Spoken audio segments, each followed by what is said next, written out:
구약성경 371면 사사기 7장 1절로 우리 8절까지 한 절씩 교독합니다. 제가 먼저 읽습니다. 여룹바알이라 하는 기드온과 그를 따르는 모든 백성이 일찍이 일어나 하롯셈 곁에 진을 쳤고 미디안의 진영은 그들의 북쪽이요 모레산 앞 골짜기에 있었더라. 여호와께서 너희에게 이르시되 너를 따르는 백성이 너무 많은즉 내가 그들의 손에 미디안 사람을 넘겨주지 아니하리니 이는 이스라엘이 나를 거슬러 스스로 정하기를 내 손이 나를 구원하였다 할까 함이니라. 이제 너는 백성의 귀에 외쳐 이르기를 누구든지 두려워 떠는 자는 길르앗산을 떠나 돌아가라 하라 하시니 이에 돌아간 백성이 22,000명이요 남은 자가 10,000명이었더라. 여호와께서 또 기드온에게 이르시되 백성이 아직도 많으니 그들을 인도하여 물가로 내려가라. 거기서 내가 너를 위하여 그들을 시험하리라. 내가 너를 가르쳐 내게 이르기를 이 사람이 너와 함께 가리라 하면 그는 너와 함께 갈 것이요 내가 누구를 가르쳐 내게 이르기를 이 사람은 너와 함께 가지 말 것이라 하면 그는 가지 말 것이냐 하시니라. 이에 백성을 인도하여 물가에 내려가며 여호와께서 기드온에게 이르시되 누구든지 개가 핥는 것 같이 혀로 물을 핥는 자들을 너는 따로 세우고 또 누구든지 무릎을 꿇고 마시는 자들도 그와 같이 하라 하시더니 손으로 움켜 입에 대고 핥는 자의 수는 300명이요 그 외의 백성은 다 무릎을 꿇고 물을 마시니라. 여호와께서 기드온에게 이르시되 내가 이 물을 핥아먹은 300명으로 너희를 구원하며 미디안을 내 손에 넘겨주리니 남은 백성은 각각 자기의 처소로 돌아갈 것이니라 하시니 이에 백성이 양식과 날파를 손에 든지라. 기드온이 이스라엘 모든 백성을 각각 그의 장막으로 돌려보내고 그 300명은 머물게 하니라. 미디안 진영은 그 아래 골짜기 가운데에 있었더라. 아멘.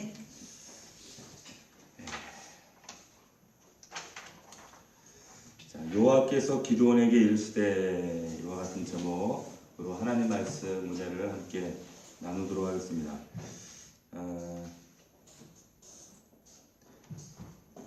영화를 봤습니다. 안시성이라는 영화를 봤습니다. 보셨나요? 네. 안 보셨어요? 보신 분? 네. 예, 역시. 예, 안시성 볼만한 영화 같습니다. 그 명량이라는 영화처럼 다시 한번 우리 역사에 참 잊혀져 있던 정말 살아있는 역사인데 던져지는 메시지가 참 많은 것 같아요. 거기 안시성에 보면 이제 천하를 얻으려는 그 당태종 이세민이라고 하는 그 황제가 이제 20만 대군을 이끌고 안시성, 지금은 중국 땅입니다. 요동령 성, 정확한 위치는 명확하게 역사적으로 밝혀지지 않은 그 성인데 안시성의 안만춘, 양만춘이라고 하는 그 장수가 버티고 있는 성을 공격하죠. 거기에 한 5천여 군사가 있는데 20만 대 5천여 군사가 88일 동안 이제 전투를 한 그 이야기입니다. 내용에 보면 약간의 이제 뭐 픽션도 가미가 됐겠죠. 근데 대부분 뭐 토산을 쌓았다든지 이런 것들은 다시 역사적 사료에 근거한 내용들을 바탕으로 만들어진 그런 이야기입니다. 근데 이 전쟁을 보면 사실 누가 봐도 상대가 안 되는 싸움이죠. 절대로 이길 수 없는 싸움인데 전력 차이가 무려 40배 나지 않았습니까? 20만 명 대 5천 명. 그러면 40배 싸움인데 말도 안 되는 싸움을 정말 말도 안 되게 이겨요. 토산이 무너지고 그 토산을 오히려 점령해서 그리고 그 당군을 이기게 되죠. 그 전쟁 때문에 이세미 황제가 그때 얻은 상처로 결국 몇 년 후에 죽습니다. 유언을 남기죠. 절대 보기로 침공하지 마라. 이제 그런 영화가 이 안시성이라고 하는 영화인데 오늘 본문의 말씀에 보면 이 안시성 싸움보다 더한 전쟁이 나옵니다. 그게 뭐냐면 지금 300명 대 12만의 군사가 싸운 싸움이에요. 안시성 싸움은 40배 싸움 그 전력 차이가 나는 싸움인데 여기 오늘 본문에는 무려 몇 배예요? 400배입니다. 400배 전력 차이가 나는데 300대 12만 군사가 싸우는 거예요. 뭘 말하는가? 우리 그리스도인 인생 삶에도 이 필적할 만한, 이런 필적할 수 없는, 대적할 수 없는 수많은 싸움이 있죠. 이런 우리 삶 가운데 버티고 있는 이런 대적들, 싸움들, 딜레마들, 문제들. 그런데 오늘 말씀을 통해서 이길 수 있다는 겁니다. 하나님께서 이길 수 있다고 말씀하시는 겁니다. 우리 앞에 이 미디안 같은 이런 대적들이 버티고 있을 때, 그것이 뭐 먹고 사는 문제일 수도 있고, 또 관계의 문제일 수 있고, 가정의 문제일 수 있고, 여러 가지 참으로 내가 대적하기 어려운 유혹과 세상 대적과 참 감당하기 어려운 이런 미디안의 대적 같은 이런 대적들이 우리 앞에 버티고 있을 때 주님이 말씀하시는 거예요. 그런데 말씀대로 하면 이긴다, 이 말씀을 하시는 겁니다. 자, 하나님께서 지금 질문하시는 거죠. 하나님을 지난주에 우리가 말씀 나눴던 것처럼 하나님을 시험했던 기드온이었죠. 그런 기드온에게 지금 역으로 말씀하시는 거예요. 기드온이 이기겠느냐, 미디안이 이기겠느냐. 그렇게 말씀하시면서 이제 역으로 기드온을 시험하시는데, 기드온이 이길 수밖에 없는 이유를 본문을 통해서 이제 하나님께서 그를 세워가시고 만들어가시는 그런 이야기입니다. 기드온이 전국에 이 전쟁에서 이길 수밖에 없었던 이유가 뭔가? 첫 번째입니다. 첫 번째는 7장 1절 말씀을 다시 한번 보십시오. 1절 말씀에 보면 여룹바알이라는 기드온 이렇게 나오죠. 여룹바알이라고 하는 기드온 이렇게 시작을 합니다. 왜 기드온 앞에 과거 별명이 붙여져서 다시 한번 기드온이라는 이름을 소개하는가? 왜 그럴까요? 우리가 말씀을 볼 때 우리가 복상을 하는 성도들은 항상 질문해야 돼요. 본문을 통해서 왜 그렇지? 이 이름의 의미는 뭐지? 여기서 하나님은 어떤 하나님이시지? 이 상황은 어떤 배경에서 이런 사건이 전개되는 것이지? 이때 문화적 배경은 뭐지? 여러 가지 질문을 하셔야 돼요. 자, 여룹바알. 왜 이 사사기 기자가 이 대전쟁의 승리 사건을 기술하는데 기드온 앞에 여룹바알이라는 이름을 굳이 넣어서 여룹바알이라는 기드온과 그를 따른 모든 백성이 이렇게 7장을 열고 있는가? 여룹바알이라는 별명에 이 별명이 어떻게 해서 얻어지게 된 겁니까? 우리가 지난주에 나눴죠? 바알과 아세라를 깨뜨렸다는 거예요. 기드온이 어떤 사람이었습니까? 밀 타작을 하는데 이 대적들이 두려워서 포도주 틀 안에서 밀을 털어요. 왜? 밀을 털면 가족이 먹고 살아야 할 생계를 다 뺏어가 버리니까. 눈에 띄게 타작했다가는 다 뺏어가니까 숨어서 타작했던 이런 은밀한 곳, 으슥한 곳에서 참 찌질하게 형편없는 이런 사람이었단 말이에요. 그 조그만 틀 안에서 이렇게 두려워 떨던 그에게 여호와의 사자가 나타나서 그 기도원을 뭐라고 지금 부르시는가? 큰 용사여 이렇게 부르셨단 말이에요. 앞뒤가 안 맞아요. 이런 찌질한 기도를 향해서 큰 용사여 어울리지 않는 이름입니다. 하나님은 그런 분이시라는 거예요. 기죽지 말라는 거예요. 네가 비록 이렇게 찌질하게 틀 안에서 포도주 틀 안에서 밀이나 털고 하나님께 원망이나 하고 감히 나라를 구할 생각을 어떻게 해요? 그런 기도원이었는데 큰 용사요. 그런 기도원에게 첫 번째 요구를 하시죠. 그게 뭐냐? 야, 바알과 아세라 복상 다 찍어버려라. 그런데 이 기도원이 이걸 순종했어요. 우리는 별 대수롭지 않게 기도원이 말씀대로 믿음으로 순종했구나 하지만 여러분 한번 생각해 보세요. 이게 쉬운 순종인 줄 아세요? 절대 쉬운 순종이 아닙니다. 평생 집안에 모셔둔 아버지가 이걸 가업으로 섬기던 그런 종이었어요. 집안에 모실 만큼 삶의 중심이었다는 겁니다. 근데 하나님 그걸 깨뜨리라고 하시거든요. 삶의 중심되던 우상을 박살내라는 거예요. 그런데 그 말씀대로 박살을 내버려요. 이게 여룹바알의 뜻입니다. 왜 이 얘기를 할까요? 미단의 전쟁을 앞두고 여룹바알이라는 기도 왜 이렇게 소개할까요? 기드온이 이런 사람이었기 때문에 이길 수 있었다는 거예요. 이기는 비결이 뭡니까? 이 말도 안 되는 안시성 싸움 40대 1에 10배나 되는 400대에 대한 싸움이에요. 근데 이 놀라운 영적 싸움, 미디안의 전쟁에 이기는 싸움의 배경이 뭐냐? 바로 여룹바알이라는 거예요. 말도 안 되는 이 세상 영적 싸움에서 우리가 날마다 실패하고 무너지는 이 싸움, 그렇지만 이 전쟁에서 궁극적으로 승리할 수 있는 가장 기본이 뭐냐? 이걸 기억하셔야 된다는 겁니다. 여룹바알. 7장 1절 이 여룹바알이 무슨 뜻이라고요? 바알과 싸운다는 거예요. 거짓과 우상이 있는 자리에서는 절대로 우리의 신앙생활과 우리의 인생에 승리가 없습니다. 그걸 말씀하시는 거예요. 그 우상을 박살내라는 거예요. 전쟁에 앞서서 내 안에 있는 우상이 무엇인가? 우리가 영적 생활에서 이기지 못하는 이유가 다른 이유가 아니에요. 하나님을 안 믿어서 지는 게 아닙니다. 이때 이스라엘 백성들도 하나님을 안 믿었던 게 아니거든요.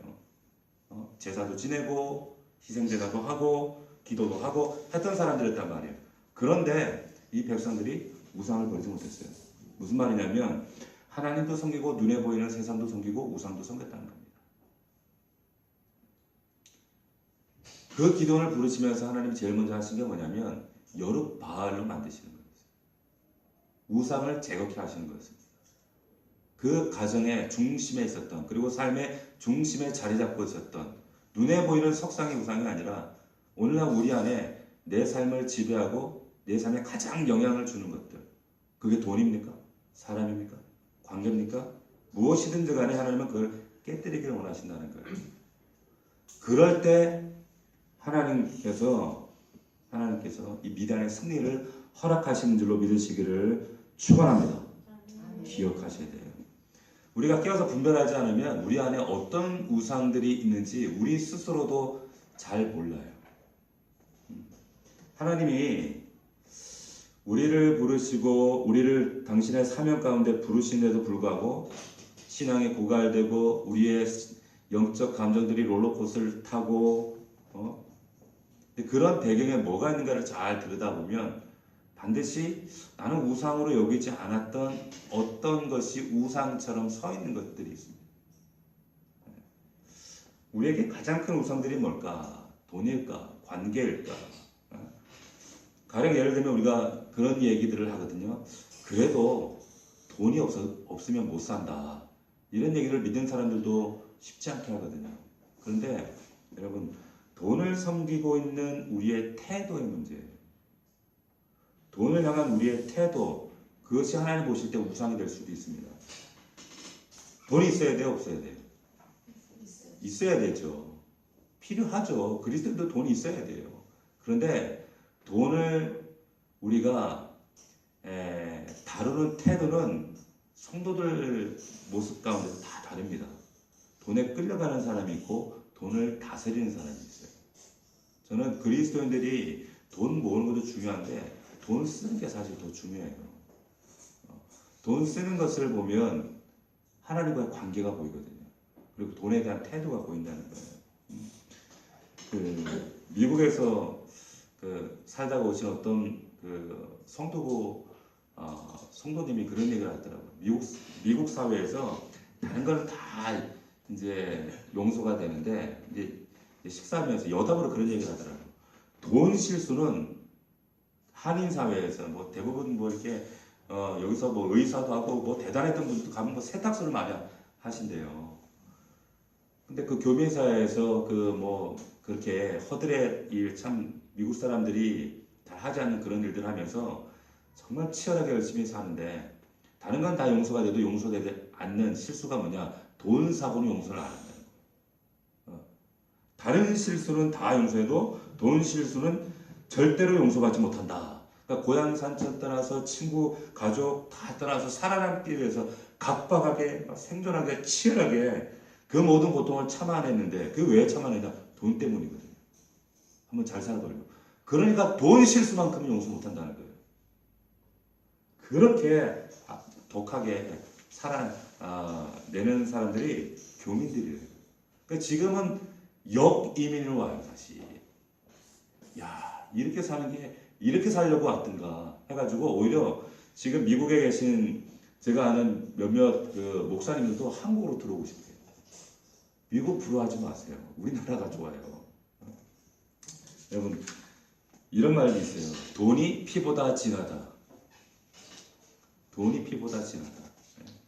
돈 때문에 형제도 없고 부모도 없고 그런데 이게 뭡니까? 이것도 우상이에요. 우상입니다. 돈 앞에 인정사정도 없어진다는 거예요.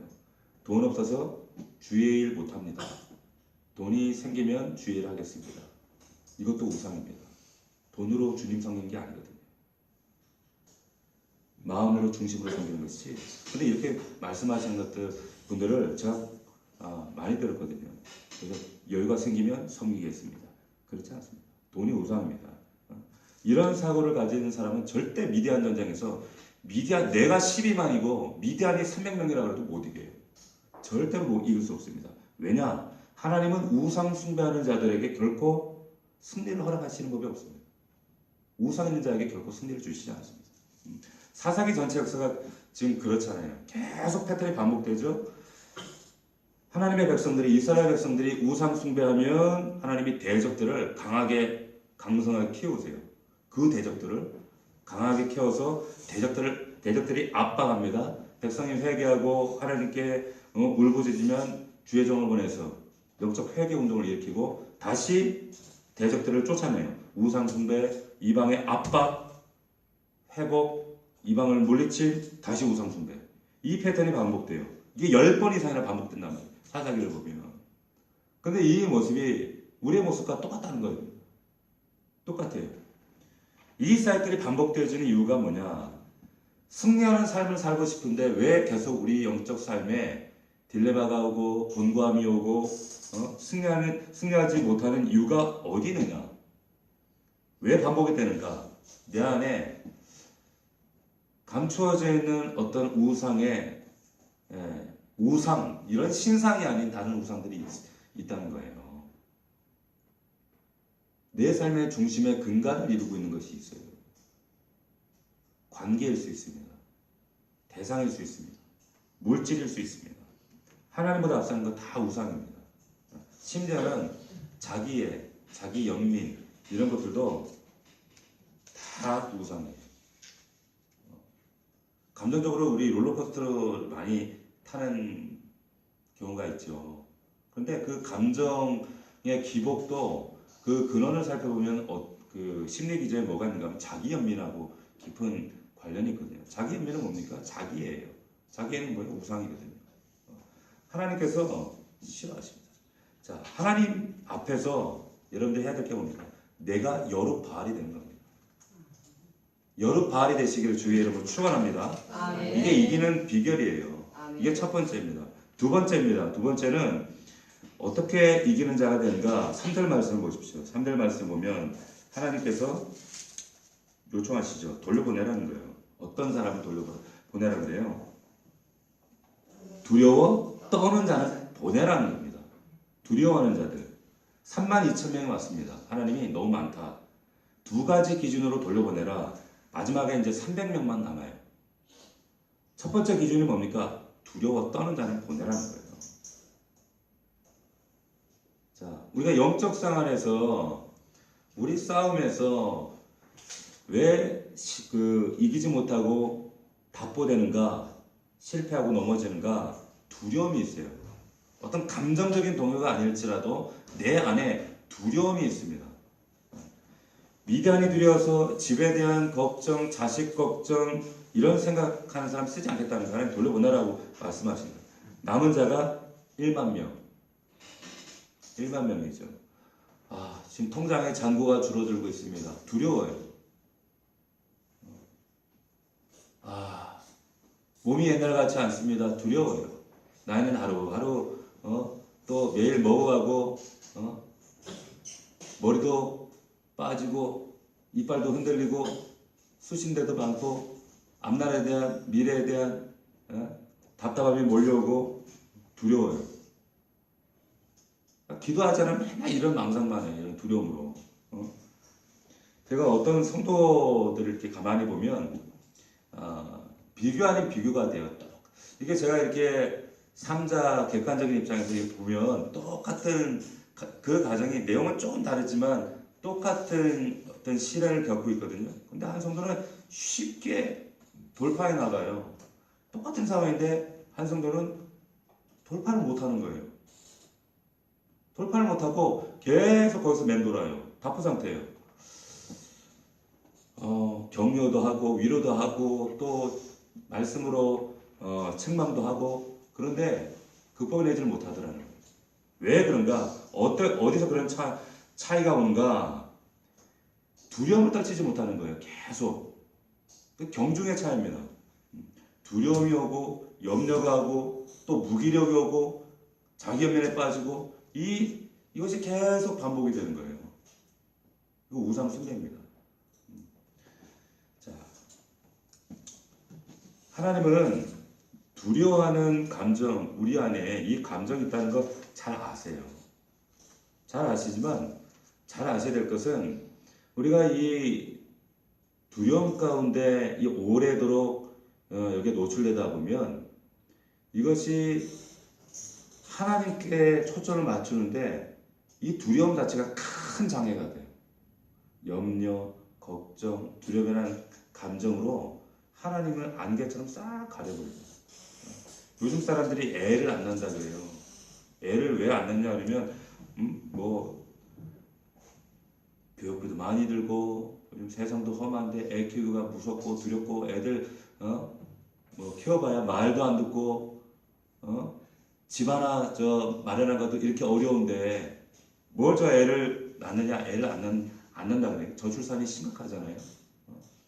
그런데 그래서 우리나라에서 뭐 저출산 대책으로 집을 공공주택을 많이 짓고 대출을 저리로 해주고 그런데 이런 대처를 한다고 그 출산이 늘어나나요? 안 늘어납니다.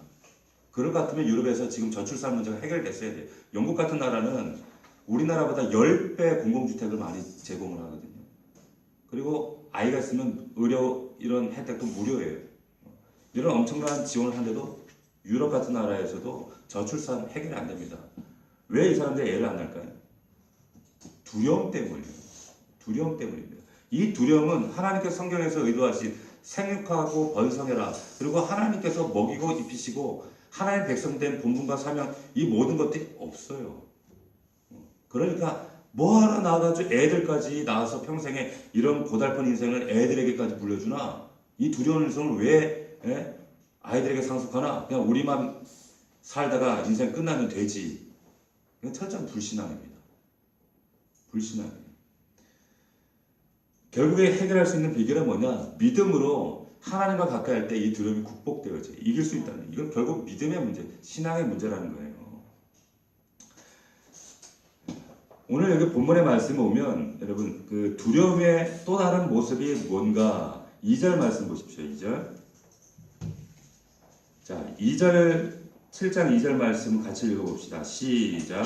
여호와께서 기드온에게 이르시되 너를 따르는 백성이 너무 많은즉 내가 그들의 손에 미디안 사람을 넘겨주지 아니하리니 이는 이스라엘이 나를 거슬러 스스로 자랑하기를 내 손이 나를 구원하였다 할까 함이니라.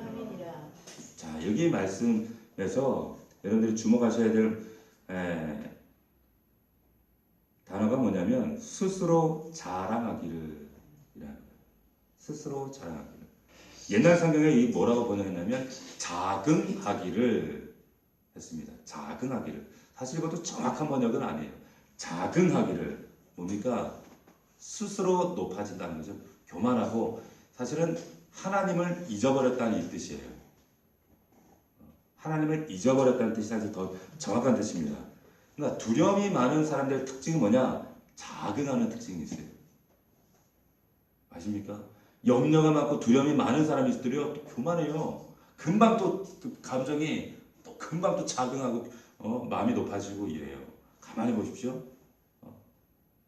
그런데 충성된 사람들, 하나님과 깊은 관계 있는 사람들은 감정의 기복이 없어요. 하나님 앞에 늘 평안합니다. 여러분, 자긍하다, 스스로 자랑한다. 이 말은 뭐냐면 프라이드가 강하다는 거예요. 자신을 높은 이상으로 봅니다. 그래서 늘 두려움이 있어요. 이 프라이드가 무너지면 어떡하지? 그러니까 이 두려움 이면에 보면 이 자긍심이 있어요. 그런데 그 두려움은 또 어떤 모습이냐? 자기 연민이 있어요. 이게 다 복합적으로 얽혀 있는 거죠. 하나님께서 이 미디안과의 이 거룩한 전쟁에 얘네들을 돌려보내라는 겁니다. 두려워하는 자들, 자긍하는 자들. 이 두려움의 정체, 이거 깨닫기를 축원합니다. 내 안에 무엇인가를 들여다보셔야 됩니다. 오늘 우리에게 충격적인 이 사실이 뭐냐 하면 여기 본문에 보면 하나님께서 이 미디안, 이 말도 안 되는 큰 전쟁에 이 기적적인 승리를 너희가 원한다면 이 승리를 담보하기 위해서는 뭘 해야 되는가? 이 기적의 영역 안으로 하나님이 이 기도를 불러들이시면서 뭘 요구하시는가? 그의 자원을 조금씩 줄여가신다는 거예요. 32,000에서 만으로, 만에서 3박으로, 그라운드 제로까지. 지금 우리가 기적이 일어나려면 뭔가 자원이 많아야 하고 내가 가진 소유가 많아야 되고 뭔가 붙드는 것들이 많고 배경이 든든해야 하고 해야 될 것 같은데 하나님의 방법은 그렇지 않습니다. 여러분들의 삶 가운데 하나님이 허락하시는 영적 승리와 그리고 이 놀라운 영적 감격을 누리기 위해서 하나님은 하나씩 나에게 불필요한 것들을 소멸해 가세요. 이걸 잘 이해하셔야 돼요. 그래서 하나님 입장에서는 우리와 정반대로 적은 것일수록 좋아요. 아니 없을수록 좋습니다. 전무한 게 좋습니다. 그래야 우리 안에 있는 이 모든 하나님과 반대되는 이념들이 제거가 돼요. 아직도 우리 안에 염려하고 두려워하고 무기력한 부분들이 있는가? 여러분이 먼저 여룻발이 될 수 있기를 주의 이름으로 축원합니다. 두려움을 깨뜨리세요. 세 번째입니다. 세 번째 보면 여기 1만 명 중에 이제 또 사람을 솎아내잖아요. 어떤 사람을 솎아냅니까? 물을 떠서 핥아먹는 사람, 개처럼 엎드려 먹는 사람 다 돌려보내라 말씀하세요. 자, 그 기준이 본문에 보면 물 마실 때 무릎 꿇지 않았다, 손으로 떴다. 무슨 뜻이죠 이게? 정신을 놓지 않았다는 거예요. 영적 의식이 깨어있는 사람입니다. 이런 사람이 이깁니다. 자, 물 앞에 지금 가장 절박한 건 물이죠. 이 군사들에게 얼마나 목이 타고 이 치열한 전쟁터, 이 중동의 팔레스타인의 무더운 날씨 가운데 가장 절박한 거, 필요한 건 물 맞아요. 그런데 물 앞에 자기 정신 의식을 놓지 않아요. 넋을 놓지 않았다는 거예요. 자기가 지금 무엇 때문에 부름을 받았는지, 하나님께서 왜 나를 부르셨는지 정신없이 넋 놓고 그냥 개처럼 험하시다가 넋을 빼놓는 사람들, 넋을 빼놔요. 옆 사람 보세요. 지금 넋이 나가 있는가? 넋이 없으니까 지금 예배를, 지금 이 기도하러 안 오는 거예요. 넋이 없는 거예요, 혹시. 얘네들은 보내라는 거예요. 넋 나간 애들 보내라는 겁니다. 여러분 300명이 지금 물 앞에서 정신을 놓지 않았어요. 그 10,000명 중에 9,700명은 넋 놓고 있었다는 거예요. 무엇 때문에 지금 여러분이 부름을 받았는지를 기억하셔야 돼요. 살아가야 할 목표가 뭔지, 하나님이 왜 나를 살아가게 하시는가, 이 호흡을 중단케 하시지 않는가, 왜 하나님이 나를 이거 넘치는 교회에 부르셨는가, 왜 나를 하나님의 십자가의 그 기가 막힌 비밀을 소유하게 하셨는가, 왜 하나님 나라에 소망을 두고 살아가게 하시는가, 왜 세상 사람들처럼 그냥 좀 평범하게 살지 않고 왜 이 십자가의 길을, 고난의 길을 가게 하시면서 영원한 하늘 나라를 바라보고 소망하게 하시고 이 그리스도의 군사로 나를 소집하셨는가. 이 부르심의 목적을, 이 영적 의식을 잃어버리지 말라는 거예요. 잊어버린 애들 돌려보내라는 겁니다. 여러분 지금 일주일 동안, 한 주 동안 살았던 모습을 한번 곰곰이 한번 반성해 보십시오. 넋 놓고 살고 있지 않았는지, 어디에 정신 팔려 살고 있었는지, 어디에 넉넉고 정말 이 9,700명처럼 머리 쳐박고 있지는 않았는지, 내 영적, 육적 갈증을 채우고 내 문제, 내 삶의 이 갈증도 해결하려고 어디에 넋 빠져가지고 머리 쳐박고 있지는 않았는지. 근데 하나님이 이런 애들 돌려보내라는 거예요. 이런 사람들이 이길 수 없다는 겁니다. 제자들이 예수님과 어느 날 여행을 가다가 가이사랴 빌립보라고 하는 곳을 지나갑니다. 가이사랴라고 하는 로마 황제의 가이사르라는 이름이에요. 빌립보는 분봉왕 이름이에요. 그러니까 이런 이름은 아무 도시에나 붙이지 않습니다. 어느 정도의 규모가 있어야 되고 어느 정도의 인구가 있어야 되고 황제 도시, 그리고 거기에는 반드시 황제를 섬기는 신전이 있습니다. 상당한 데도 요즘 같으면 신도시, 혁신도시예요. 이런 황제의 이름으로 불려지는 이런 도시, 대부분 수준 있는 사람들, 가진 게 있는 사람들, 뭔가 정말 걸쳐도 시시한거 안 걸치는, 루이비뚱 걸치고 버버리 이런 거 걸치고 외제차 끌고 막 이런 사람들이에요. 이런 도시에 갈릴리 사투로 빡빡 쓰면서 예수님하고 이 찌질한 제자들이 우르르 푸대기 같은 거 뒤집어 쓰고 지나가는 거예요. 그러면서 이 도시와 이 황제의 도시 신전과 그리고 그 황제 그 혁신 도시 아름다운 것들을 바라보면 입이 떡 벌어져 갖고 와 이러고 지나가면서, 그런데 예수님이 이 기가 막힌 상황 가운데 뜬금없는 질문을 하시잖아요. 야, 이 사람들이 나를 누구라 하대? 야, 그리고 너희들은 나를 누구라고 생각하니?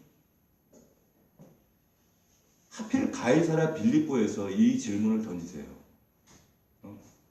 자, 황제를 섬기는 화려한 신전과 거대한 물질 도시, 바벨론의 문화와 세상 문화와 이 현대 강남 문화가 판을 치는 이 세상, 이 한가운데서 지금 여러분들이 이 질문을 하시는 거예요.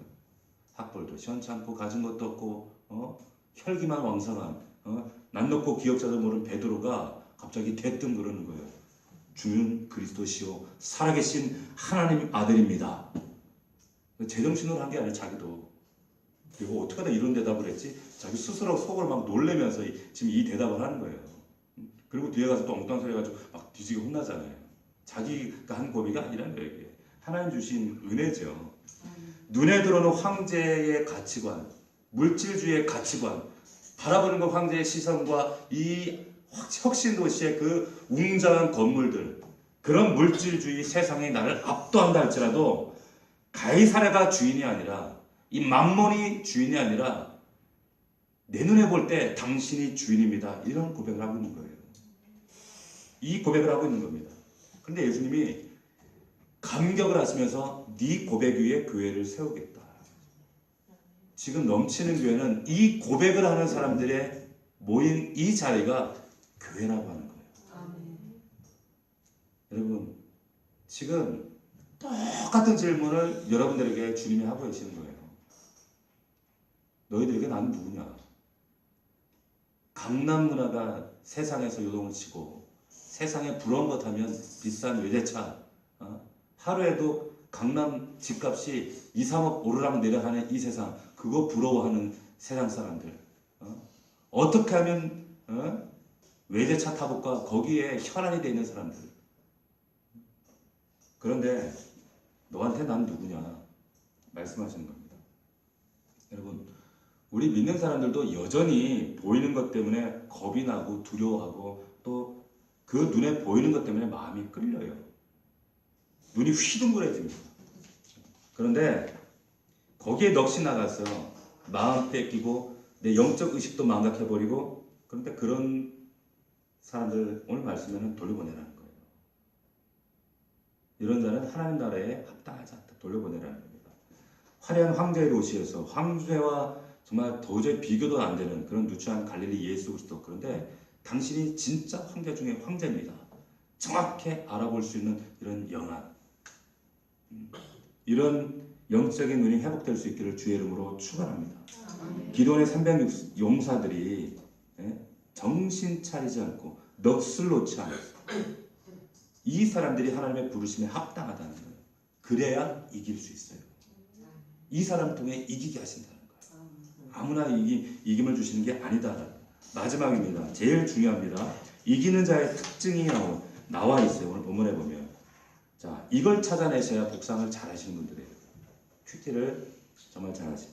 자, 오늘 보면 1절, 8절까지 가장 많이 등장하는 단어 문장이 있어요. 뭘까요?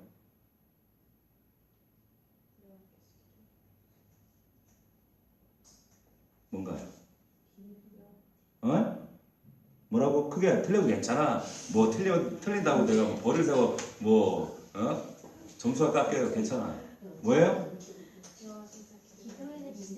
그렇지요.